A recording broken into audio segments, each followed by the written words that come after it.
Hello everyone, मैं हूं आरुष केसरी और मैं आप सभी का स्वागत करता हूं अपने यूट्यूब चैनल आरुष सर पे।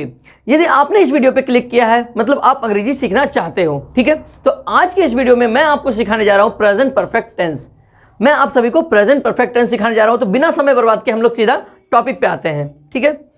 तो सबसे पहले प्रेजेंट परफेक्ट टेंस की हेल्पिंग वर्ब क्या होती है। प्रेजेंट परफेक्ट टेंस की हेल्पिंग वर्ब होती है हैज हैव, ठीक है। और वर्ब फॉर्म होती है वर्ब की थर्ड फॉर्म, ठीक है। जैसे गो वर्ब की first form, went second form and third form होती है gone. Go went gone, gone हो गई थर्ड फॉर्म, तो हम लोग इसमें थर्ड फॉर्म का इस्तेमाल करते हैं, ठीक है। तो पिछली वीडियो में मैंने आप सभी को पढ़ाया था प्रेजेंट परफेक्ट टेंस की नेगेटिव और अफर्मेटिव स्ट्रक्चर। तो आज के इस वीडियो में आप सीखने वाले हैं इंट्रोगेटिव एंड इंट्रोनेगेटिव स्ट्रक्चर। तो आप लोग इसे ध्यान से समझिएगा, एक एक करके मैं सारा कुछ बहुत अच्छे से बताने वाला हूं, ठीक है। चलिए, सबसे पहले प्रेजेंट परफेक्ट टेंस की हिंदी में पहचान क्या है। हिंदी में सर कैसे पहचानेंगे।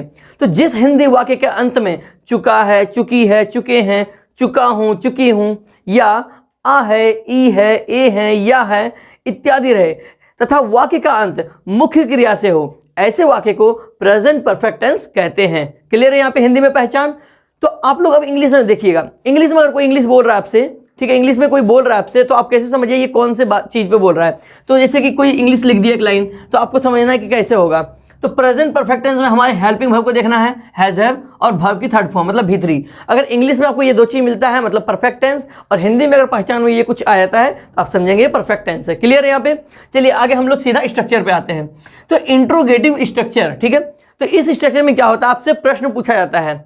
जैसे क्या तुमने कभी ताजमहल देखा है, क्या तुम कभी अयोध्या गए हो, है ना। तो इस तरह के प्रश्न पूछा जाता है, ठीक है। क्लियर है यहाँ पे। तो हम लोग सीधा वाक्य पे आते हैं। सबसे पहले हम लोग का रूल नंबर 3 है ये इंट्रोगेटिव स्ट्रक्चर। इसके फॉर्मूले को देख लेते हैं। सबसे पहले हम लोग हैज हैव का इस्तेमाल करते हैं, फिर हम लोग सब्जेक्ट का इस्तेमाल करते हैं, फिर मेन वर्ब की थर्ड फॉर्म प्लस ऑब्जेक्ट का इस्तेमाल करते हैं। क्लियर है यहाँ पे। तो हम लोग इसको बनाते हैं। देखिए, सबसे पहले हम लोग सब्जेक्ट के अकॉर्डिंग हेल्पिंग वर्ब का इस्तेमाल करेंगे। तो तुम है, तो तुम के लिए हम लोग क्या इस्तेमाल करेंगे, हैव का, ठीक है। तो हैव, फिर लगा देंगे सब्जेक्ट यू, फिर क्या बोल रहा है मेन वर्ब की थर्ड फॉर्म। तो क्या तुम घर आ गए हो, क्या तुम घर आ गए हो, तो आना क्या हो जाएगा हैव यू कम। देखिए कम कैम कम, ठीक है। कम की वर्ब फॉर्म थर्ड फॉर्म क्या होती है, कम कैम कम, मतलब कम हो गई थर्ड फॉर्म। तो हैव यू कम होम, क्योंकि होम के पहले हम लोग टू नहीं लगाते हैं, ठीक है। तो इसीलिए यहाँ पे टू नहीं लगाए। तो हैव यू कम होम, और लास्ट में क्या लगा देना है, मार्क ऑफ इंटरोगेशन। इस चीज को बिल्कुल भी नहीं भूलना, क्योंकि मार्क ऑफ इंटरोगेशन अगर छूटा मतलब आपका मार्क्स कट जाएगा, ठीक है। नेक्स्ट ध्यान दीजिएगा, क्या वह वहां पहुंच चुकी है, क्या वह वहां पहुंच चुकी है। नेक्स्ट ध्यान दीजिएगा। तो हम लोग मतलब अकॉर्डिंग टू सब्जेक्ट हम लोग हेल्पिंग वर्ब का इस्तेमाल करेंगे। तो सबसे पहले हम लोग लगा देंगे हैज, क्योंकि ये हमारा थर्ड पर्सन सिंगुलर नंबर है। हैज सी, सी इसलिए लगा क्योंकि चुकी है मतलब कोई लड़की है। तो हैज सी, पहुंचना क्या होता है reached, has she reached there, ठीक है। तो इसमें भी मार्क ऑफ इंट्रोडक्शन लगा देना है। क्लियर है यहाँ पे। तो आप लोग ध्यान दीजिए एक चीज यहाँ पे। सबसे पहले हम लोगों ने क्या किया, हेल्पिंग वर्ब का इस्तेमाल किया अकॉर्डिंग टू फॉर्मूला। फिर क्या बोला यहाँ पे सब्जेक्ट लगाने, तो हम लोग सी लगा दिए। फिर बोला मेन वर्ब की थर्ड फॉर्म लगाने, तो हम लोग रीच्ड लगा दिए पहुंचना का। फिर क्या बोला कहाँ पहुंच रही है वो, वहां, तो देयर लगा दिए वहां का। क्लियर यहाँ पे कॉन्सेप्ट। आई होप कि आप सभी को ये समझ में आ गया होगा, ठीक है। तो अब हम लोग देखते हैं इंट्रोनेगेटिव स्ट्रक्चर। क्या है ये इंट्रोनेगेटिव स्ट्रक्चर। इस वाक्य में क्या है, सेम इसी के तरह है, बस इसमें नोट लगा हुआ मिलेगा, ठीक है। जैसे उसमें था क्या तुमने कभी ताजमहल देखा है, क्या तुमने कभी ताजमहल नहीं देखा है, क्या तुमने ताजमहल नहीं देखा है, क्या तुमने आरुष सर की वीडियो नहीं देखी है ना। तो इस तरह के वाक्य होंगे। क्या तुमने आरुष सर के टेंस के वीडियो को नहीं देखा है, तो इस तरह के प्रश्न पूछे जाएंगे, ठीक है। क्लियर है यहाँ पे। आगे ध्यान दिया, हम लोग फॉर्मूला से देखते हैं पहले। तो फॉर्मूला हमारा क्या है, सबसे पहले यहाँ बोल रहा है has have helping verb same हमारा। फिर क्या बोल रहा है सब्जेक्ट, तो हमारा सब्जेक्ट भी यहाँ मैच कर रहा है। फिर बोल रहा है यहाँ नॉट, तो नॉट हमारा इंट्रोनेगेटिव है इसलिए नॉट यहाँ लग गया, प्लस मेन वर्ब की थर्ड फॉर्म लग गया सेम है यहाँ पे, प्लस ऑब्जेक्ट, और लास्ट में मार्क ऑफ इंट्रोडक्शन, क्योंकि ये स्ट्रक्चर भी आपसे क्या पूछेगा, प्रश्न पूछेगा, ठीक है। तो आगे आपको ध्यान देना है। फॉर्मूला हम लोग वाक्य से समझते हैं।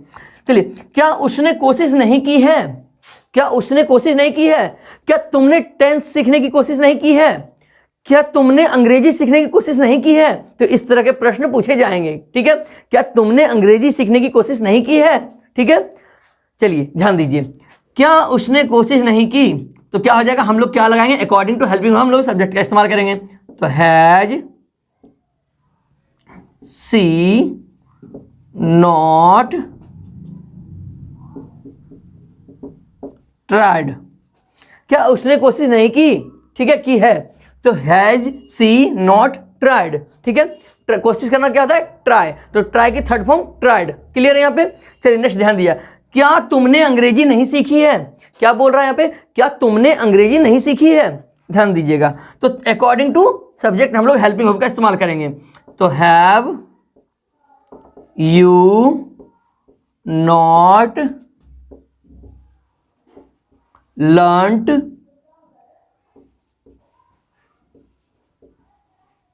ठीक है, लास्ट में मार्क ऑफ इंटरोगेशन, ठीक है, समझ में आ गया। एक बार ध्यान से देख लीजिए फिर से हम लोग क्या क्या किए। सबसे पहले हम लोग हेल्पिंग वर्ब का इस्तेमाल किए फॉर्मूला के अकॉर्डिंग, फिर बोला भाई सब्जेक्ट लगा दो, तो सब्जेक्ट लगा दिए, फिर बोला नॉट लगाने, नॉट लगा दिए यहाँ पे, फिर बोला मेन वर्ब की थर्ड फॉर्म, तो कोशिश करना क्या होता है, ट्राइड, लगा दिए हम लोग। फिर यहाँ पे क्या हेल्पिंग वर्ब हम लोग लगाए अकॉर्डिंग टू फॉर्मूला, फिर बोला सब्जेक्ट लगाइए, सब्जेक्ट लगा दिए, फिर बोला भाई नॉट लगाने, नॉट लगा दिए, फिर बोला मेन वर्ब की थर्ड फॉर्म, तो हम लोग लर्न लगा दिए, इंग्लिश का सीखना का क्या होता है, लर्न, लर्नट, लर्नट मीन्स सीखना, ठीक है। फिर क्या है, क्या सीखना, अंग्रेजी, तो अंग्रेजी लगा दिए, है ना, इंग्लिश लगा दिए। क्लियर है, आई होप कि आप लोग अच्छे से समझ गए होंगे, ठीक है। तो आप लोग इसे जल्दी से नोट कर लीजिए, फिर मैं आप सभी को डबल इंट्रोगेटिव और डबल इंट्रोनेगेटिव सिखाने वाला हूं, ठीक है। सो गाइज अब मैं आप सभी को बताने वाला हूं डबल इंट्रोगेटिव और डबल इंट्रोनेगेटिव, ठीक है। तो आप लोग ध्यान से समझेंगे, ठीक है। तो सबसे पहले हमारा क्या है डबल इंट्रोगेटिव स्ट्रक्चर। तो WH फैमिली है plus subject plus main verb की थर्ड फॉर्म प्लस ऑब्जेक्ट। मैंने आप सभी को प्रेजेंट इंडेफिनिट वाले वीडियो में मैंने आप सभी को बताया था WH फैमिली क्या है, ठीक है। तो मैं एक बार फिर से यहाँ बता दूं, WH फैमिली जैसे हमारे वाक्य में कहाँ, कैसे, ठीक है, क्यों, ये जो है हमारा यही है WH फैमिली, ठीक है। क्लियर है, ये क्या है WH फैमिली। तो वाक्य में क्या बोल रहा है, फॉर्मूला में सबसे पहले WH फैमिली को लगाना है। तो वेयर, कहाँ का क्या होता है, वेयर, वेयर, ठीक है। अकॉर्डिंग टू सब्जेक्ट हम लोग क्या करेंगे, हेल्पिंग वर्ब लगाएंगे, where have you read now, ठीक है, where have you read now. समझिएगा, सबसे पहले WH फैमिली लगाए, फिर लगाए हैव, और फिर लगाए सब्जेक्ट, और फिर लगाए वर्ब फॉर्म, ठीक है, और फिर लगा दिए नाउ। यहाँ देखिए जैसे सब्जेक्ट ये हमारा हो गया सब्जेक्ट, ये हमारा हो गया वर्ब, और ये क्या हो गया हमारा WH फैमिली, ठीक है, और ये क्या हो गया हमारा कॉम्प्लीमेंट, ठीक है। क्लियर है, चलिए आगे ध्यान दीजिएगा। उसे बुखार कैसे हो गया है, ठीक है। तो ये हमारा WH फैमिली है, तो क्या हो जाएगा, हाउ हैज ही, बुखार होना क्या होता है, गॉट ए फीवर, ठीक है, how has he got a fever, ठीक है, how has he got a fever, बुखार होना का गॉट ए फीवर, याद रखिएगा, ठीक है, याद कर लीजिए इस वर्ड को, गॉट ए फीवर मीन्स बुखार होना, ठीक है, और जुकाम होना का गॉट ए कॉल्ड, ठीक है। चलिए यहाँ ध्यान दिए, सबसे पहले हम लोग लगाए WH फैमिली, फिर लगाए हेल्पिंग वर्ब, फिर लगाए हम लोग सब्जेक्ट, फिर लगाए वर्ब, ठीक है। क्लियर है, चलिए आगे ध्यान दीजिएगा। नेक्स्ट हम लोग इस बार समझने वाले हैं डबल इंट्रोनेगेटिव स्ट्रक्चर, ठीक है। पहले पढ़े थे कौन सा, डबल इंट्रोगेटिव, अब पढ़ेंगे डबल इंट्रोनेगेटिव, ठीक है। डबल इंट्रोनेगेटिव में हमसे क्या होता है, प्रश्न ही पूछता है, जैसे हमारा इंट्रोगेटिव, इंट्रोनेगेटिव, डबल इंट्रोनेगेटिव, ये सभी में क्या होता है, प्रश्न पूछा जाता है, ठीक है। तो आप लोग ध्यान दीजिए, सबसे पहले सेम स्ट्रक्चर होगा, WH family, has have, subject, बस यहाँ लग गया क्या एक्स्ट्रा, नॉट, ठीक है। अब बाकी हमारा सारा चीज सेम है। क्लियर है यहाँ पे। चलिए ध्यान दिया हमने हमारे वाक्य पे, तुमने अंग्रेजी क्यों नहीं सीखा है, क्या बोल रहा है यहाँ पे, तुमने अंग्रेजी क्यों नहीं सीखा है। तो सबसे पहले वाई हो जाएगा WH family, why have you not learned English, तुमने अंग्रेजी क्यों नहीं सीखा है ना, प्रश्न है ना। मैं आपसे बोल रहा हूं, आपने अंग्रेजी क्यों नहीं सीखा है, आपने मेरी वीडियो क्यों नहीं देखी है ना। तो ये हमारा हो गया WH फैमिली, ठीक है। नेक्स्ट ध्यान दिए, वह विद्यालय क्यों नहीं पहुंचा है, तो क्या हो जाएगा, why has he not reached to school, last में मार्क ऑफ इंट्रोगेशन। आपको ध्यान देना है, इंट्रोगेटिव हो या इंट्रोनेगेटिव हो, डबल इंट्रोगेटिव हो या डबल इंट्रोनेगेटिव, आपको मार्क ऑफ इंट्रोगेशन को नहीं भूलना है, ठीक है। मार्क ऑफ इंट्रोगेशन को बिल्कुल भी नहीं भूलना है। आई होप कि आप सभी को ये समझ में अच्छे से आ गया होगा, ठीक है। तो अगर आप सभी को ये समझ में आ गया है तो आप लोग इसे नोट कर लीजिए, ठीक है। और साथ ही साथ आप लोग ये ध्यान दीजिएगा कि आप लोग प्रैक्टिस जरूर करते रहिएगा। मैं जो भी वीडियो डाल रहा हूं, जो भी वाक्य को मैं बता रहा हूं, उसके बाद आप लोग उसे रिलेट करते हुए कुछ वाक्य को सोचिए और अपने नोटबुक में एग्जाम्पल्स को बनाइए। कम से कम एक एक वाक्य पे 10-10 एग्जाम्पल बनाइए, तभी आपका प्रैक्टिस होगा। और उन वाक्य के साथ बोलने का प्रैक्टिस कीजिए, ठीक है। क्या करेंगे आप लोग, सबसे पहले देखिए, कोई भी चीज को अगर आप बोलना चाहते हैं तो सबसे पहले जिससे क्या हमारा WH फैमिली हैज है प्लस सब्जेक्ट, तो इस तरह से why have you, why have you, why have you, ठीक है। इस तरह से प्रैक्टिस कीजिए। How has she, how has she, how has she, इस तरह से प्रैक्टिस कीजिए। उसके बाद वर्ब लगाइएगा, ठीक है। पहले इतना प्रैक्टिस कीजिए, उसके बाद वर्ब लगा के प्रैक्टिस कीजिएगा, समझ गए।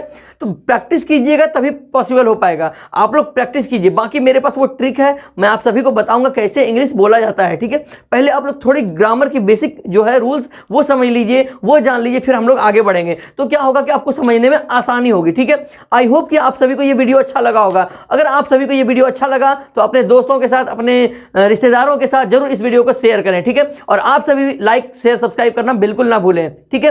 और आपका लाइक और शेयर ही जो है वो मेरे लिए मोटिवेशन है। तो आप लोग जितना ज़्यादा लाइक करेंगे हमारे वीडियो को, जितना ज़्यादा सब्सक्राइब करेंगे, वो हमारे लिए मोटिवेशन का काम करेगा। और मैं अगली वीडियो में उतना ही उत्साह होकर आप सभी के लिए आप सभी को पढ़ाऊंगा, ठीक है। तो आप लोग से उम्मीद है कि आप सभी को ये वीडियो अच्छा लगा होगा।